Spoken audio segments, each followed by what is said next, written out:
My parents threw a $400,000 wedding for my sister, but skipped mine. When I called, they said, "We don't do backyard cookouts." So I sent them a photo. Then they panicked. Imagine waking up one day and realizing your childhood room, the one filled with your dad's artwork and every cherished memory, was being stripped away. Not for a new sibling, but because you had suddenly become inconvenient. That gut-wrenching moment was just the beginning of my journey, a story of being discarded, then fighting tooth and nail to build a life so strong no one could ever tear it down again.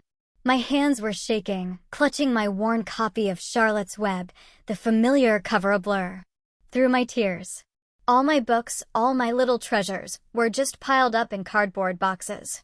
An entire childhood collection suddenly deemed inconvenient. "Mom?" My voice caught in my throat. "What's happening to my stuff?" She swept into my room. No, my former room, her silk blouse rustling.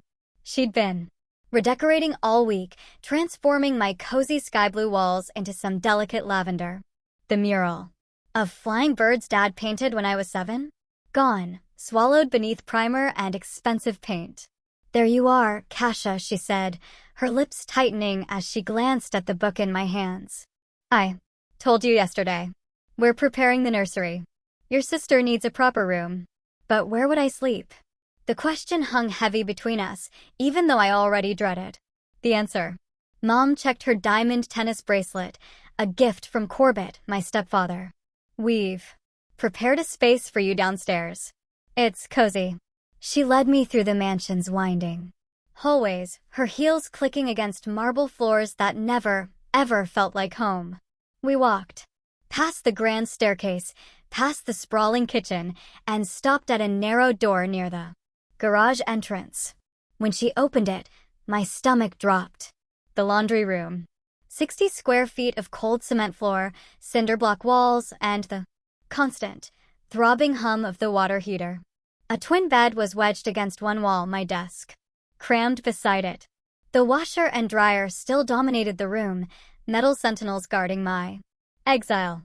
"It's just temporary, Kasha," Mom said, straightening a stack of my folded clothes on the dryer. "Don't be so dramatic. This house needs to reflect our new status." Status. That word had replaced love in our vocabulary 2 years ago. Dad and I used to live in a small craftsman house with a wildflower garden and kitchen walls covered in my drawings. Then Mom met Corbett Langley at a charity auction. 6 months later, she packed her bags and mine.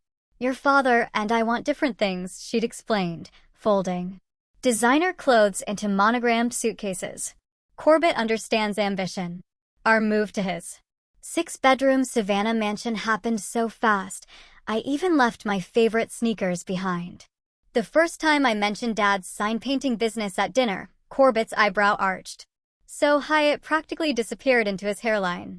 Mom changed the subject, her cheeks flushed pink. After that, she'd wince whenever I mentioned anything about our before life, as if my entire childhood had become her most embarrassing secret.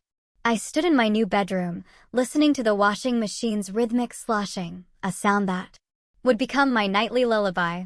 "Can I live with Dad instead?" I asked, my voice steadier than I felt. Mom's face hardened. She tugged at her pearl earring, a nervous habit from before designer clothes and country club memberships. "Your father can barely feed himself with his sign painting." Nonsense. Those words sliced through me. Dad's hands might be paint-stained, but they were gentle. He taught me to mix colors until they sang, to find beauty in peeling storefronts and weathered barns. "Think of all you have here, Kasha. Opportunities. A future." Mom gestured vaguely around the mansion, a place neither of us could call home with conviction. After she left, I unpacked one box. From between 2 books, I pulled out the small landscape Dad painted for my 9th birthday, rolling hills dotted with wildflowers beneath a cerulean sky. I hung it on the cinder block wall opposite my bed, a window to a world where I still belonged. 6 months later, baby Vesper arrived. I quickly noticed the family photos in the living room had been rearranged. The ones with me had vanished, leaving pristine frames displaying Mom, Corbett, and Vesper, the family they wanted the world to see. Stay quiet when you come. Inside, Mom instructed me after school one day. And make yourself useful. Corbett's business. Associates are visiting. I nodded, understanding the unspoken message. I was the living reminder of her embarrassing past, the daughter who didn't match the Persian rugs and crystal chandeliers. As I slipped through the kitchen toward my laundry room, Vesper's delighted squeal echoed from the front parlor, followed by Mom's melodic laughter, a sound I barely recognized anymore. 5 years later, after living with Mom, it was time for changes again, though this time it came like a storm. One day, my pencil snapped in my fingers as words floated from the kitchen into the hallway where I was studying. We're wasting money on Kasha when we have real expenses coming up. Corbett's voice carried the casual dismissal of someone discussing an outdated appliance. Vesper's private school deposit is due next month. I've been thinking about that. Mom's voice dropped lower, but not low enough. Gideon's been asking to see her more. Maybe it's time she lived with him. Save space and money. The broken pencil pieces dug into my palm. At 14, I finally understood the truth about my temporary laundry room. 5 years of listening to the washing machine's midnight cycles wasn't a stopgap measure. It was the plan all along. I gathered my textbooks silently, each movement deliberate so they wouldn't hear me, and retreated to my converted utility closet, the space that never grew larger even as I did. Kasha, come at the table. Mom's voice rang through the intercom system Corbett installed, after complaining about having to shout through the mansion. At dinner, Mom stood serving food too. Corbett, who examined each portion with the scrutiny he reserved for investment properties. I sat at the far end of the cherrywood table, practically in another zip code from their conversation. Is it true? 7-year-old Vesper bounced in her chair, blonde curls catching the chandelier light. Is Kasha really leaving? Can I have a room for my toys? My fork froze halfway to my mouth. What? Mom set down the serving spoon, her pearl bracelet clicking against the porcelain. We were going to discuss this after dinner, but since Vesper brought it up. She glanced at Corbett, who nodded without looking up from his plate. We think it would be best for everyone if you lived with your father. She arranged her words carefully, like decorative pillows on a sofa nobody sits on. It's a chance to really know him. Finances are tight right now, Corbett added, the statement absurd beneath the gleam of his new Rolex. Just yesterday, he'd spread yacht brochures across this very table, circling features with a gold pen. I stared at Mom, waiting for her to meet my eyes, but she busied herself refilling Corbett's water glass, wiping imaginary spots from the table's edge, straightening the silverware, anything to avoid looking at me. When? My voice came out steadier than I felt. Before the new school year. Mom finally looked in my direction, though her gaze settled somewhere beyond my shoulder. We'll continue paying for Sanderson Academy, of course, provided there's no trouble. The unspoken threat hung in the air between us. Your father misses you, she added, her voice softening with practiced concern. Don't you want him to be happy? The manipulation was so transparent, I almost laughed. As if she'd ever cared about Dad's happiness. And you'll still see us at family gatherings, she continued, though we all knew which gatherings I'd suddenly stopped being invited to. This is what's best for everyone. Best for everyone except me. I calculated my losses, my few remaining friends at school, the familiar route to the bookstore where I worked weekends, even the predictable rhythm of the laundry machines I'd grown accustomed to. When should I pack? I asked, pushing my barely touched dinner away. This weekend would be ideal. Corbett checked his watch as if my displacement was another appointment to manage. The contractor needs to measure for Vesper's new storage system. Not even a week to dismantle what was left of my life here. The message couldn't be clearer if they'd written it on my bedroom wall, the one I never really had. I was a burden to be discarded, not a daughter to be cherished. 3 days later, Dad's weathered pickup truck pulled into the circular driveway, looking desperately out of place among the manicured hedges and imported stone fountains. He stepped out, tall and paint-splattered as always, and for the first time in years, I felt something like hope. "I brought you something," he said, opening the truck bed to reveal a vintage bookshelf, its oak finish gleaming in the morning light. "Restored it myself. Thought you might need a place for your books." As I packed my few belongings, clothes, books, the small painting Dad made me, a question turned over in my mind. Should I confront Mom about her true motives, force her to acknowledge what she was doing? Or would walking away quietly show more strength than demanding answers from someone who stopped seeing me years ago? What would you do when facing someone who's already decided you don't matter? In the weeks to come, the rumors rippled through our extended family like a stone dropped in still water. Kasha chose to live with her father, Mom told Aunt Joanne at Thanksgiving, her voice carrying just enough for me to hear from the kitchen. She wanted a simpler life, away from all the pressure. I gripped the serving spoon tighter and focused on the sweet potatoes I was dishing onto a platter. The lie settled between my shoulder blades like a cold hand. I didn't choose this displacement. I was boxed up and relocated like furniture that no longer matched the decor. "Such a shame," Aunt Joanne murmured, not bothering to lower her voice. "A girl needs her mother." My cheeks burned. Dad taught me that sometimes silence is the most dignified response, but dignity felt like cold comfort when everyone believed you'd rejected your own mother. The invitations dwindled after that. First Christmas at Grandma Wilson's happened without us. Then Easter brunch. By summer, my 16th birthday party invitation mysteriously got lost in the mail for the third consecutive year. "They're planning something special just for the four of us," Dad said, trying to soften the blow when I checked the mailbox every day for 2 weeks straight. But we both knew better. Dad's apartment could barely contain us both. The living room transformed into my bedroom. Each night, the sofa unfolding into a bed that left exactly 18 inches of walking space. I stacked my clothes in plastic bins that slid under the sofa during daytime hours, a daily ritual of appearing and disappearing. My part-time job at Haverford Books kept me in school supplies and helped with groceries when Dad's sign-painting business hit slow periods. 3 afternoons and every Saturday, I arranged new releases on shelves, cataloged used book donations, and balanced the register at closing time. Homework happened during quiet afternoon lulls. My textbooks spread across the checkout counter. On nights when Dad worked late, finishing storefront signs after business hours, I cooked dinner from our carefully planned grocery list. Chicken thighs stretched further than breasts. Rice and beans became 3 different meals with different spices. I tracked every expense in a small notebook, calculating the weekly average down to the penny.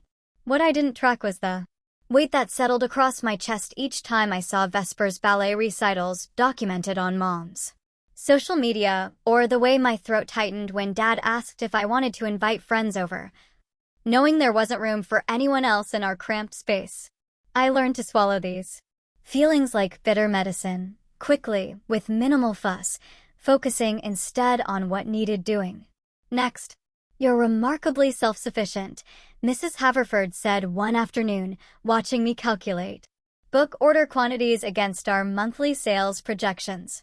Most teenagers can barely remember their homework, much less manage inventory forecasting. Her kind eyes crinkled behind tortoiseshell reading glasses. At 72, she moved more slowly through the store, but missed nothing. "Just doing my job," I mumbled, uncomfortable with praise. "No," she said firmly. "You're doing exceptional work, and that mind of yours, especially with mathematics, it shouldn't go to waste." 2 months later, she called me to the back office. "I've nominated you for something," she announced, sliding a brochure across her desk. "The Prescott Foundation STEM Fellowship." It gleamed in glossy font, a full college scholarship for promising students. "You're going places, my dear, further than anyone expects." The envelope arrived thick and heavy on a Tuesday afternoon in April, my final semester of high school. My hands shook as I opened it in our apartment kitchen. Dad wasn't home yet, but I couldn't wait. The formal letter confirmed what seemed impossible: a full scholarship covering tuition, books, housing, and a stipend for living expenses. I grabbed my phone before thinking it through, dialing Mom's number for the first time in months. When she answered, background noise flooded the line. Laughter, music, the unmistakable sounds of a party. "Kasha?" she sounded. Surprised. "What's wrong?" "Nothing's wrong," my voice steadied. "I wanted to share some good news. I received a full scholarship for college." "That's nice," she said distractedly, "but we're planning Vesper's birthday and can't talk now. The caterers are setting up." The familiar ache rose, but something different followed, a strange lightness in my chest, like a balloon slipping free from my grasp. "Actually," I said, "I just called to let you know I won't need any money for college. I've got it covered." "Well, we would have helped if," she began, her tone shifting to something defensive. "No, you wouldn't have," I interrupted, surprising myself with my calm certainty, "but that's okay. I don't need you to." The silence stretched between us, an ocean of unspoken truths. "I should go," she finally said. "Yes, you should." I hung up and stood motionless in our tiny kitchen. For years, I'd carried her rejection like a stone in my pocket, its weight familiar and constant. But now, staring at the scholarship letter, I realized her approval wasn't the currency I needed to move forward. My worth wasn't measured in her attention or validation. When Dad came home, he framed the acceptance letter that evening, not in an expensive frame, but one he restored from a yard sale, sanding away years of neglect to reveal the beautiful grain beneath. He hung it in our cramped living room, centered on the wall opposite my fold-out bed. "So you can see it first thing every morning," he said, his voice thick with emotion. Mrs. Haverford threw a small celebration at the bookstore the following weekend. She baked a chocolate cake herself and presented me with a leather-bound journal and a fountain pen. "For recording your brilliant ideas," she said. My mother had never attended a single academic awards ceremony. Vesper complained loudly about my Honor Society induction running too long. But here in this dusty bookstore, surrounded by well-wishers who knew my actual strengths and interests, I found something that felt suspiciously like belonging. When graduation day arrived 4 years later, I didn't expect to see family beyond Dad in the audience. As valedictorian, I'd rehearsed my speech repeatedly, timing each pause for maximum impact. The principal called my name, and I rose from my seat, straightening my borrowed graduation gown. As I approached the podium, movement at the back of the auditorium caught my eye. A sleek car must have arrived late. The door was just closing. Scanning the crowd, I spotted not my mother's perfectly coiffed hair, but Vesper, sitting alone in the back row, her expression unreadable across the distance. My prepared words suddenly seemed inadequate for this unexpected audience. 2 years after graduation, the morning sunlight splashed across our kitchen table, where Rowan hunched over blueprints, his work-worn fingers tracing electrical pathways. His focused expression softened when he noticed me watching. "Think the Williams project will go for the expanded solar array?" I asked, sliding a mug of coffee beside his elbow. "With you designing the system?" "Absolutely." His confidence in me still caught me off guard sometimes. "Your promotion too. Project lead means they trust your judgment more than that overpriced consulting firm." I leaned against the counter, savoring the warmth of both the coffee and his words. At 24, I'd built something real, a career installing commercial solar systems that paid well and mattered to the world. My fingers brushed against the smooth countertop of our modest kitchen, still new enough that sometimes I'd wake up surprised to find myself here, rather than on Dad's pull-out sofa. 2 years of saving, every penny finally paid off, I said, surveying our little 2-bedroom starter home. Nothing fancy, Just solid construction with good bones, as Rowan put it when we first toured it. Like our relationship, built carefully over time, tested for structural integrity. Grounded in reality. The phone rang, interrupting my thoughts. I frowned at the unfamiliar number, but answered. Anyway, Kasha, it's your mother. My stomach tightened. Maribel hadn't called in over a year. Not even for my birthday last month. I need you to take Vesper, she announced without preamble. Not asking, telling. She needs to focus on her conservatory training, and housing near campus is outrageously expensive. I gripped the phone tighter. Hello to you too, Mom. Don't be difficult, Kasha. You have a spare bedroom, and you're responsible enough to keep her on track. She needs structure. The audacity stole my breath. After exiling me to a laundry room, and then shipping me off to Dad's when I became inconvenient, she wanted me to welcome Vesper with open arms? This isn't something you spring on someone out of nowhere, I managed, keeping my voice level while Rowan watched with concern. We have our own lives here. It's just for the school year, Maribel continued as if I hadn't spoken. You'd be doing us a tremendous favor. Us meaning you and Corbett? I clarified, my tone sharpening despite my efforts. A telling pause. We need to focus on networking without distractions. This arrangement works perfectly for everyone. Translation. Vesper had become inconvenient, just as I once was. 2 months, I said finally. A trial period with house rules she'll need to follow. Maribel's relieved sigh carried through the phone. Wonderful. I'll have her there next weekend. After hanging up, I dropped into a chair beside Rowan, suddenly exhausted. What did I just agree to? He covered my hand with his. You set a boundary, that's progress. Am I making a huge mistake? I asked. Letting family who closed their doors to me into our home? We'll handle it. Together, he promised, squeezing my fingers. This is our house, our rules. Later that evening, Dad brought over a homemade lasagna, listening intently as I explained the situation. His weathered face tightened when I mentioned Maribel's demands. Kindness shouldn't come at the cost of your peace, he warned gently, helping Rowan rearrange furniture in the spare bedroom. You've built something good here, protect it. Together, we drafted house rules, curfew, chores, respect for our work schedules, no unauthorized guests. Each point felt like a fortress wall rising, protecting what Rowan and I had created. When Vesper arrived the following weekend, she stepped from Corbett's Jaguar with 3 designer suitcases, her critical gaze sweeping over our modest neighborhood. This is it. She wrinkled her nose, not bothering to lower her voice. It's so small. It's home, I replied, simply, helping with her smallest bag while Rowan took the largest. That night, passing the guest room, I overheard Vesper on the phone. It's tragic, Maddie, like embarrassingly basic. No pool. Not even a decent bathroom. I'm dying here. My chest tightened with an old, familiar pain, that feeling of being judged and found wanting.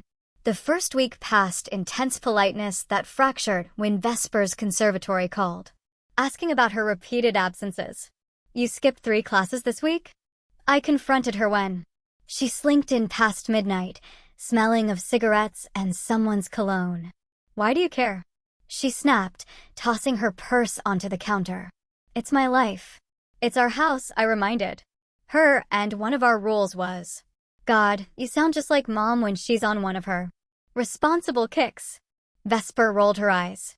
Mom said you'd be cool about everything. That's the only reason I agreed to this. The truth spilled out so casually it stung. Not because Vesper came seeking sisterly connection, but because Maribel promised I'd be a pushover. I stood straighter, feeling the weight of my house keys in my pocket, keys to the home I earned, the life I built. Then Mom was wrong about me. Again. A flicker of uncertainty crossed Vesper's face as she realized, perhaps for the first time, that the sister who once slept in a laundry room now stood on her own foundation. One too solid to be easily shaken. Next week, I caught Vesper leaning too close to Rowan as he replaced the kitchen pendant light Her manicured hand rested on his forearm, her laughter explosive at something he said that wasn't remotely funny. "The wiring in this house is so complicated," she gushed. "You must be, like, super smart to understand all this electrical stuff." Rowan shifted uncomfortably on the stepladder, his focus locked on the exposed wires above.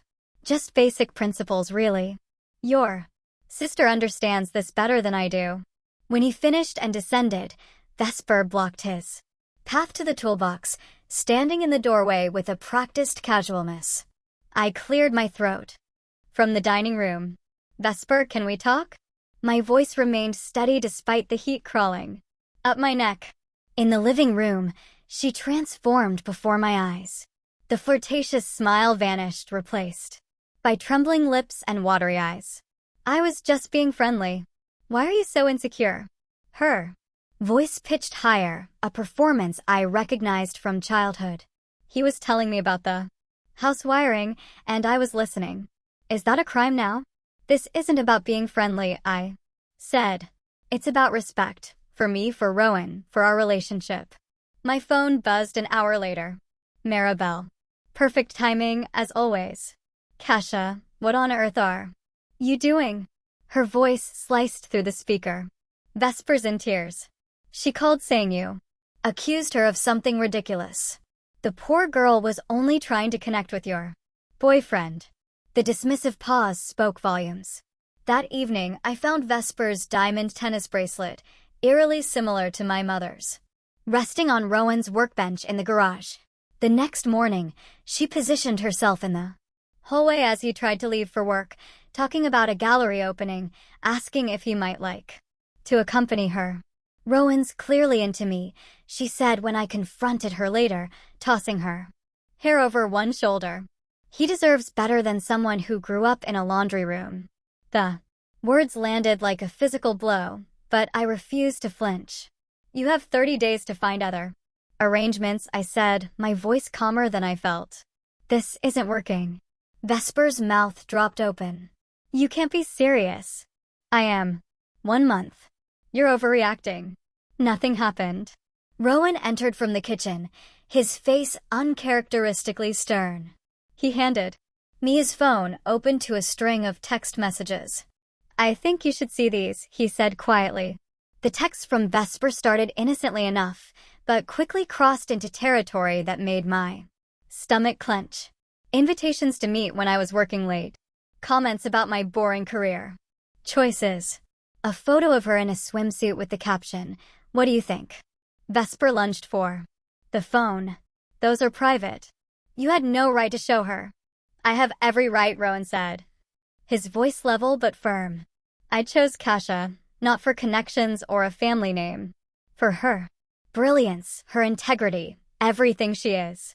His hand found mine, warm and steady. "You can't kick me out." Vesper's voice rose, panic replacing the calculation in her eyes. "Mom will be furious." "Where am I supposed to go?"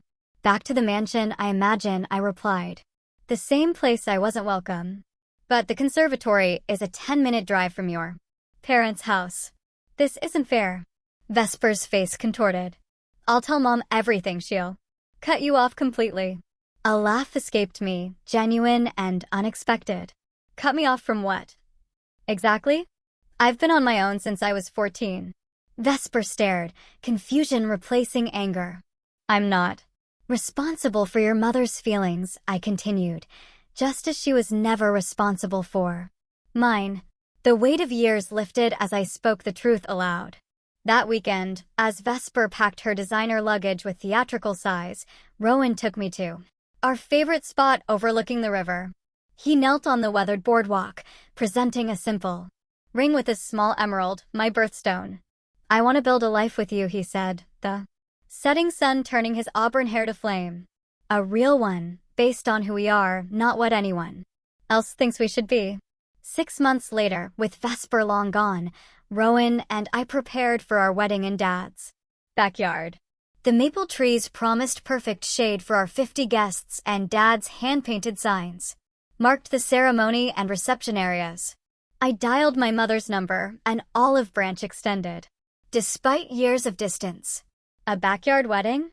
Maribel's voice dripped with disdain when I described our plans. Why would I attend a backyard cookout for nobodies?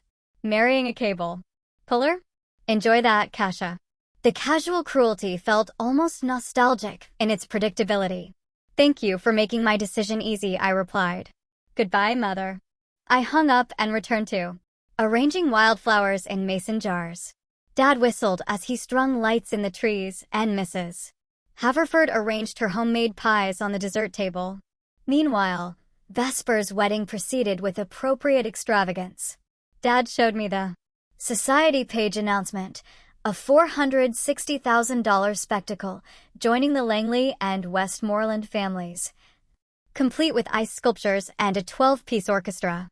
Our wedding cost exactly $7,823, including the dress I found at a vintage shop and altered myself. Rowan's electrician colleagues strung fairy lights through Dad's garden. My coworkers brought potluck dishes alongside their wedding gifts. When we danced our first dance on Dad's weathered deck, surrounded by people who chose to stand by us, I realized my worth wasn't measured by a wedding's price tag, but by the authenticity of the relationships filling this space. 2 years passed in peaceful productivity. Rowan's business grew steadily. I earned a promotion at the solar company. We renovated our kitchen on weekends, arguing cheerfully about cabinet hardware and laughing when we messed up the paint. Then a rumor reached us through Dad's friend at the country club. Corbett's land bank scheme was collapsing. Federal investigators had frozen accounts.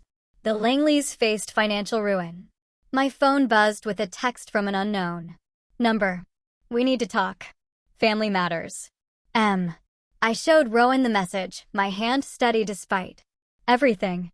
Before he could respond, my phone lit up with an incoming call, my mother's number, and used in my contacts for years. A week later, the soft morning light spilled across our nursery walls where wildflowers danced in a mural my father painted last weekend. I smoothed my hand over the rounded curve of my belly, feeling my daughter shift beneath my palm. Unlike my childhood bedroom that vanished without warning, this room had been created with intention, each detail a promise that she would always have a place that was hers. The shrill ring of my phone broke the moment.